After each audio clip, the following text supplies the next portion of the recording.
नमस्कार दोस्तों, मैं हूँ तितली और आपका स्वागत है आपके अपने चैनल ज्ञानी तितली में। आज के इस वीडियो में मैं आपको वट सावित्री व्रत से जुड़ी पौराणिक कथा और इसकी पूजन विधि बताने वाली हूँ, तो इस वीडियो को अंत तक जरूर देखें। इस साल वट सावित्री व्रत कब रखना है, अमावस्या तिथि का प्रारंभ, समापन और पूजा के मुहूर्त से जुड़ी पूरी जानकारी आप नीचे डिस्क्रिप्शन बॉक्स में दिए गए लिंक पर जाकर देख सकते हैं। हिंदू पंचांग के अनुसार हर साल ज्येष्ठ माह की अमावस्या तिथि को वट सावित्री का व्रत सुहागिन स्त्रियों द्वारा अपने पति की लंबी आयु और संतान प्राप्ति के लिए रखा जाता है। पौराणिक कथा के अनुसार भद्रदेश के राजा अश्वपति की कन्या सावित्री बहुत ही सुंदर थी। योग्य वर न मिलने की वजह से सावित्री के पिता दुखी रहते थे। एक दिन सावित्री जंगल भ्रमण पर गई। वहां उन्हें साल्व देश के राजकुमार सत्यवान मिले। वे अत्यंत दुखी थे क्योंकि उनका राज्य किसी ने छीन लिया था। सत्यवान को देखते ही सावित्री ने उसे पति रूप में स्वीकार कर लिया।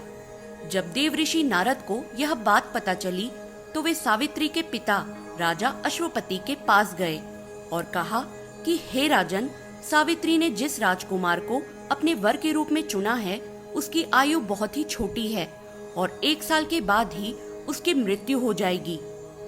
देवऋषि नारद की बात सुनकर राजा चिंता में डूब गए, परंतु सावित्री के हट के आगे राजा की एक न चली और राजा ने सावित्री का विवाह सत्यवान से कर दिया।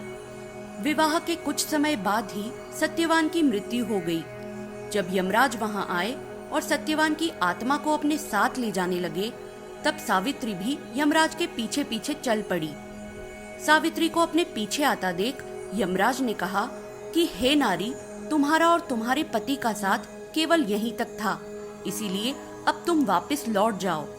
उनकी इस बात पर सावित्री ने कहा, मैं एक पतिव्रता नारी हूँ और मेरे पति जहाँ रहेंगे मुझे उनके साथ ही रहना है, यही मेरा धर्म है।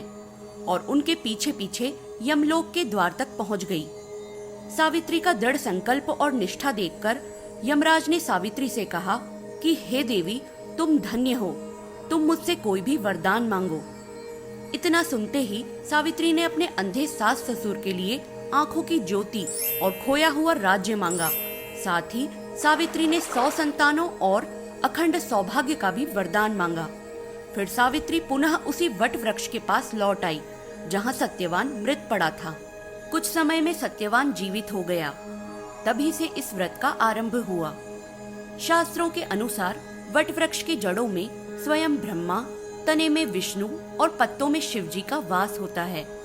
इस व्रत में बरगद के पेड़ की पूजा के साथ साथ सत्यवान और यमराज जी की पूजा भी की जाती है और पति की लंबी आयु और अच्छे स्वास्थ्य की कामना की जाती है। दोस्तों, यदि आपके घर के पास कोई बरगद का पेड़ ना हो तो ऐसे में बरगद के पेड़ की एक टहनी को घर में लाकर भी आप पूजा कर सकते हैं। वट वृक्ष की टहनी का भी उतना ही महत्व है जितना कि पेड़ का। इस दिन वट वृक्ष को जल से सींचकर उसमें हल्दी लगाकर कच्चा सूत का धागा लपेटते हुए 5, 7, 11 या 21 परिक्रमा की जाती है। साथ ही शुभ वस्तुएं भी अर्पित की जाती है। वट सावित्री का पवित्र व्रत उत्तर भारत में ज्येष्ठ मास की अमावस्या तिथि को और दक्षिण भारत में ज्येष्ठ मास की पूर्णिमा तिथि को मनाया जाता है। तो आप भी अपने क्षेत्र, धर्म और रीति रिवाज के हिसाब से यह व्रत पूरी श्रद्धा से करें। दोस्तों, उम्मीद है कि यह जानकारी आपके लिए उपयोगी साबित होगी। अगर अच्छी लगे तो इस वीडियो को लाइक और शेयर करें और अगर मेरे चैनल पर नए हैं तो चैनल को सब्सक्राइब करना ना भूलें। इसी के साथ मैं तितली आपसे आज्ञा लेती हूँ और मिलती हूँ अपने अगले वीडियो में। धन्यवाद।